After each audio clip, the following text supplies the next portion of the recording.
नमस्कार, मैं IMH news से मोनिका शर्मा। आज HDFC बैंक की नई ब्रांच का हुआ श्री गणेश। ब्रह्मपुरी रोड पर जयपुर शहर की 50वीं शाखा खोली गई। 1999 से शुरू की गई थी पहली ब्रांच। 2022 आते आते खुल गई 50वीं शाखा।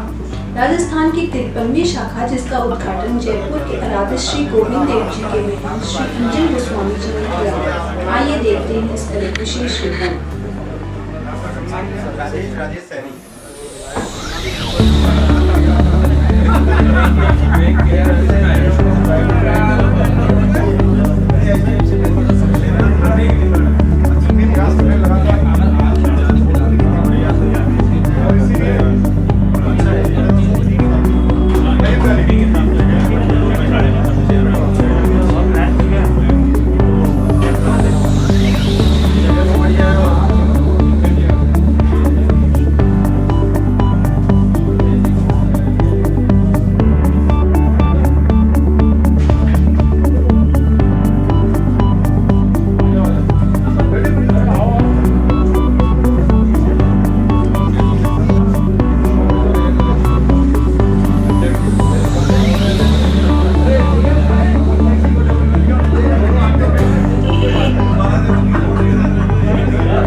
पूरा परकोटा अब हमने कवर कर दिया।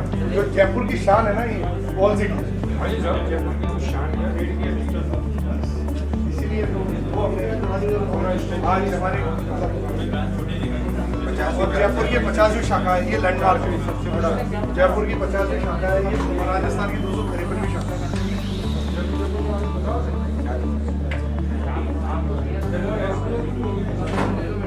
अब SBI मर्ज होकर हो ही गई। पहले गली में था ना, आपका जो क्या है कि बैंक का प्रगति व्यापारियों की प्रगति है। कोई भी बैंक से पूछता ना बिजनेस कैसे करता है, या बैंक क्या अच्छा कर रहा है नहीं कर रहा है, वो बिजनेस बता देता है। बिजनेस अच्छा करने के रहा वो बैंक बता देता है।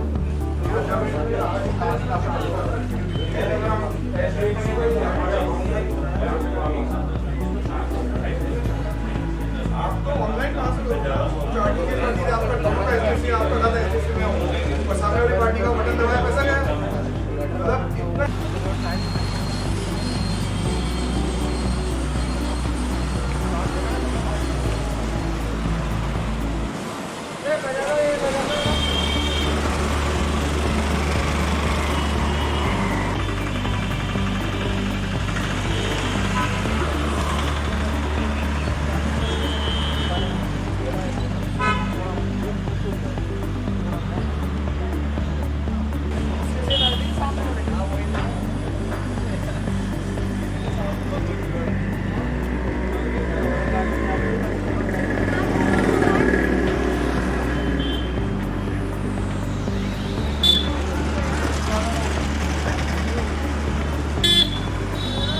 इतना यार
तो भी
आप बात करो प्लीज।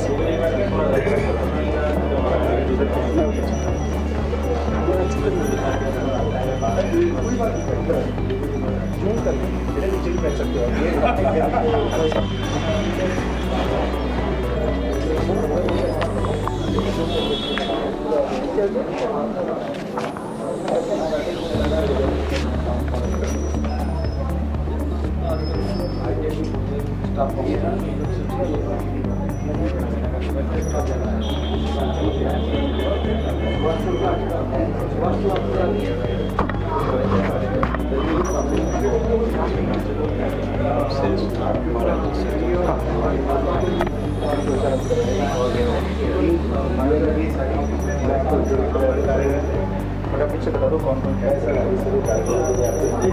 यहाँ पे ये कैशियर है,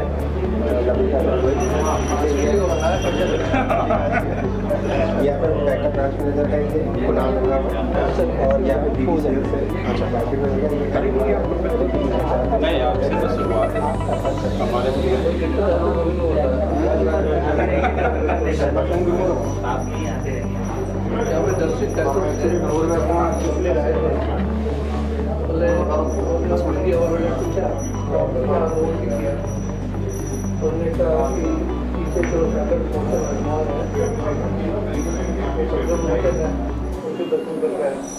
ये जो गोविंद निवारक है कोई संकट आए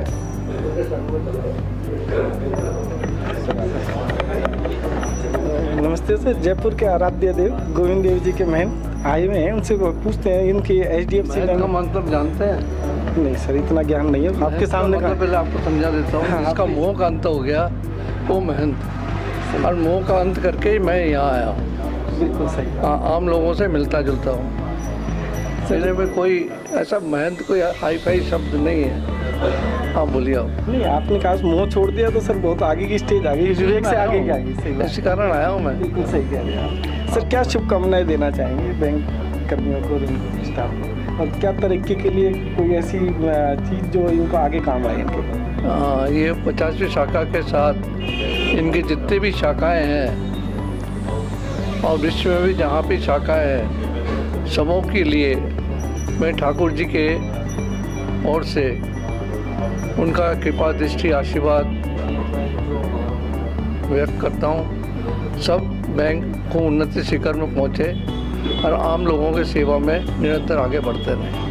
जय श्री राम। और कोरोना काल में भी मतलब बैंक ने खूब सहयोग किया था, ऐसा हमको पता है। उसके लिए भी क्या संदेश देना चाहेंगे? आपके भी वहाँ के NGO ने बहुत काम किया था इससे जो भी कोरोना। देखिए, मैं उतना, मेरे को तो लॉकडाउन में था, मैं उम्र दराज आदमी हूँ ना। नहीं, आप बच्चे ने पूरा किया था, उससे बात करिए, वो बोल सकेगा इस बारे में। Thank you sir. पूरा मंदिर का है, इसने संभाला था, यही आपको बोलेंगे। ठीक, थैंक यू सर। ये जो कोरोना काल रहा था उसके अंदर आपकी NGO ने और इस बैंक की शाखाओं से भी हमारे पास कई जगह से मैसेज आए थे जो बहुत बढ़िया काम किया था, उसके लिए क्या कहना चाहिए? जय श्री राधा गोविंद।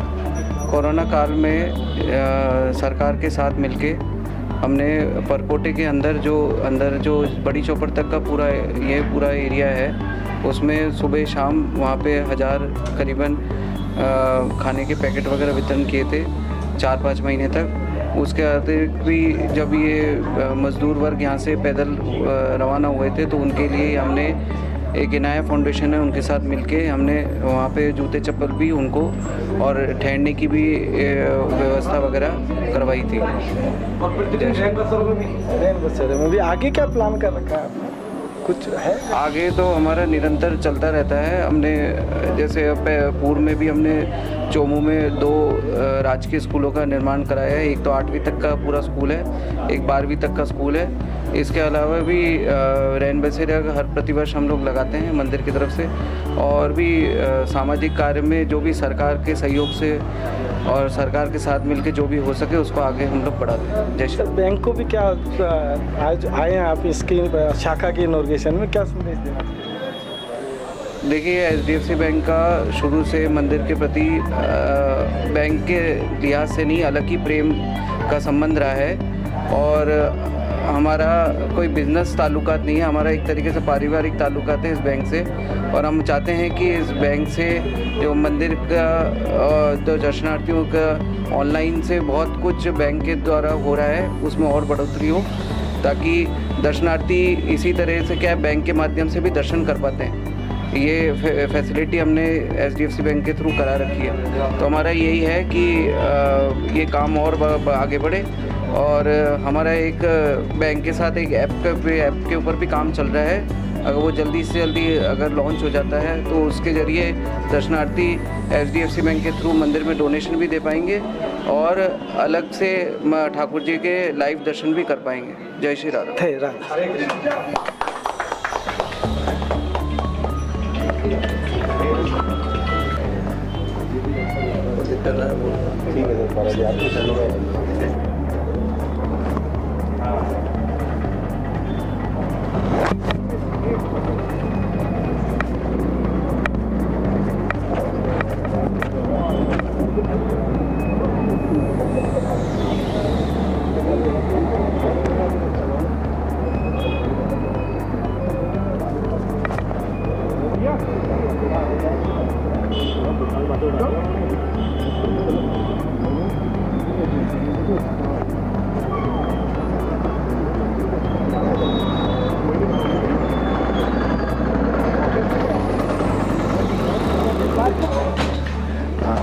नमस्कार सर, मेरा नाम प्रियंक विजयवर्गीय है। मैं HDFC बैंक में राजस्थान में सर्किल हेड के पद पे कार्यरत हूँ और सी स्कीम में मैं बैठता हूँ। सर, इस बैंक की क्या क्या प्लानिंग है क्षेत्र की? मेरे को ये बताते हुए बड़ा गर्व हो रहा है और हमारे सबके लिए बड़ी खुशी की बात है कि HDFC बैंक की गंगौरी बाज़ार शाखा जो है हमारी ब्रांच खुलने की श्रृंखला में आज जयपुर के अंदर में 50वीं ब्रांच को टच कर रहे हैं। तो ये एक हमारे लिए बड़े ही सौभाग्य की बात है और जो जयपुर की जनता है उनके अत्यंत प्यार से सहयोग से आज हम इस मुकाम पे पहुँचे। तो ये 50वीं ब्रांच है और इस ब्रांच में हम बैंक के सारे प्रोडक्ट्स यहाँ से ऑफ़र करेंगे, क्योंकि अगर आप देखें गंगौरी बाज़ार में लघु और मध्यम वर्ग के व्यापारी हैं और बहुत सारे व्यापारियों को ऋण की आवश्यकता पड़ती है। तो ये ब्रांच सारे प्रकार के ऋण यहाँ से उपलब्ध कराएगी और साथ में ही ये सारी बैंकिंग की फैसिलिटी उपलब्ध कराएगी डिजिटल माध्यम से, क्योंकि कोविड के बाद एक चीज़ बहुत इंपॉर्टेंट हो गई है और RBI भी कहता है जब तक हम डिजिटल नहीं करेंगे सुरक्षित ढंग से डिजिटल करें बट सुरक्षित ढंग से करें। तो ये ब्रांच के अंदर में अगर आप देखेंगे ये सेटअप भी हमने नया सेटअप किया है जो हमारा मॉडल है स्ट्रक्चर का, और इसमें हम डिजिटल प्रोडक्ट के द्वारा कस्टमर्स तक पहुंचने की कोशिश करेंगे और उनको बढ़िया से बढ़िया सर्विस देने की कोशिश करेंगे सर। इसमें जैसे आपने बोला क्या क्या प्रोडक्ट और क्या क्या लक्ष्य रखे हैं इस ब्रांच के? साहब देखिए, ऐसा है कि प्रोडक्ट जो है यहाँ पर savings account, current account, auto loan, घर के लिए लोन चाहिए आपको, आपके व्यापार के लिए लोन चाहिए, आपको गोल्ड के अगेंस्ट में लोन चाहिए या आपको फिक्स डिपॉजिट करनी है, आपको बीमा करवाना है, कोई भी फाइनेंशियल आपकी रिक्वायरमेंट है वो सारी की सारी इस शाखा से हम उपलब्ध करेंगे। लक्ष्य भी तो रखा होगा इस ब्रांच का, कितने का रखा है? जैसे FD में क्या लक्ष्य रखा है, लोन का क्या लक्ष्य रखा है, ऑटो में क्या? ऐसा है कि आज का दिन वैसे बहुत ही शुभ है हमारे लिए, क्योंकि जयपुर के आराध्य देव ठाकुर जी की कृपा से आपने देखा कि ये ब्रांच का शुभारंभ हुआ है। तो ठाकुर जी के आगे तो हम सब लोग जो है एक प्रार्थना ही लेके जाते हैं सर, नमस्तक है, तो वो जितना दे दे वो कम है। तो इसके लिए इस ब्रांच का जो लक्ष्य है वो उनका भरपूर आशीर्वाद जितना मिलेगा हम सब लेना चाहिए। मेरा नाम नीरज गुप्ता है, मैं क्लस्टर हेड पद के पर कार्यरत हूँ HDFC बैंक जयपुर में और ये शाखा मेरे कार्य क्षेत्र में आती है। सर आपको इसके लिए तो बहुत बहुत बधाई हो। और ये 50वीं शाखा आपको खोल के कैसा महसूस हो रहा है? सर ये बहुत गर्व की बात है। सितंबर 1999 में राजस्थान में हमारी पहली शाखा जयपुर से प्रारंभ हुई थी। आज इतने सालों के अंदर आज हमने एक कदम किया। बहुत हर्ष के साथ मैं बता रहा हूँ कि राजस्थान में हमारी 252 शाखाएं काम कर रही हैं और ये जयपुर में हमारी 50वीं शाखा है। तो एक माइलस्टोन है कि हमने जयपुर के अंदर 50वीं शाखा का शुभारंभ किया है। जैसे आपको जानकारी है ठाकुर जी के आशीर्वाद से इस शाखा का 50वीं शाखा का शुभारंभ हो रहा है। तो उम्मीद करते हैं कि आने वाले चरण बहुत तीव्र होंगे, बहुत तेज़ गति से आगे बढ़ेंगे और आने वाली चीज़ें बहुत जल्दी बहुत ही समृद्ध स्थिति में होंगी। सर सर्विस के बारे में क्या बोलना चाहेंगे, कैसी सर्विस प्रोवाइड कराएंगे आप लोगों को? देखिए, बैंकिंग का आजकल कार्य करने का तरीका बदल गया है। ये पूरी सर्विस ओरिएंटेड इंडस्ट्री है। हमारा प्रयास ये है कि हम हर कस्टमर को उसके आवश्यकता के अनुसार वो सर्विस उपलब्ध कराएं, डिजिटल माध्यम से उपलब्ध कराएं, जिससे कि कम से कम समय में उस सर्विस का उपयोग किया जा सके। तो हम कई तरह की चीज़ें हैं जो कि हम डिजिटल माध्यम से देना चाह रहे हैं। इसके अलावा इस पर्टिकुलर क्षेत्र के अंदर अगर मैं ब्रह्मपुरी की बात करूं तो ये प्राइवेट बैंक की प्रथम शाखा है। तो हम उम्मीद करते हैं कि जो अनुभव अब इस क्षेत्र के नागरिक लेंगे वो वाकई एक बहुत ही डिफरेंट और बहुत ही आनंददायक अनुभव होगा और नई जनरेशन की बैंकिंग सुविधाएं का वो आनंद लेंगे। सर एक साइबर क्राइम के बारे में भी थोड़ा बताएंगे, कैसे जनहित के अंदर आप संदेश देना? इसमें आरबीआई की ऑलरेडी चल रहा है, तो मैं इसमें बता देता हूँ। तो आरबीआई का पखवाड़ा चल रहा है सब फाइनेंशियल लिटरेसी का, जिसमें आरबीआई ने भी बोला है कि डिजिटल करें और सुरक्षित रहें। सो बहुत इंपॉर्टेंट चीज़ है कि आप अपना ओटीपी, पिन नंबर किसी से ना शेयर करें, क्योंकि डिजिटल ट्रांजैक्शन करने के लिए इनकी आवश्यकता पड़ती है और बैंक या बैंक का कोई भी अधिकारी कभी भी आपसे ये चीज़ नहीं मांगेगा। तो हमारा बस यही रिक्वेस्ट है कि कभी भी भ्रमित होके किसी भी फ़ोन कॉल पे किसी भी लोगों को अपनी जो कॉन्फिडेंशियल सिक्योरिटी है which is OTP, pin number, ये सब किसी के साथ शेयर ना करें।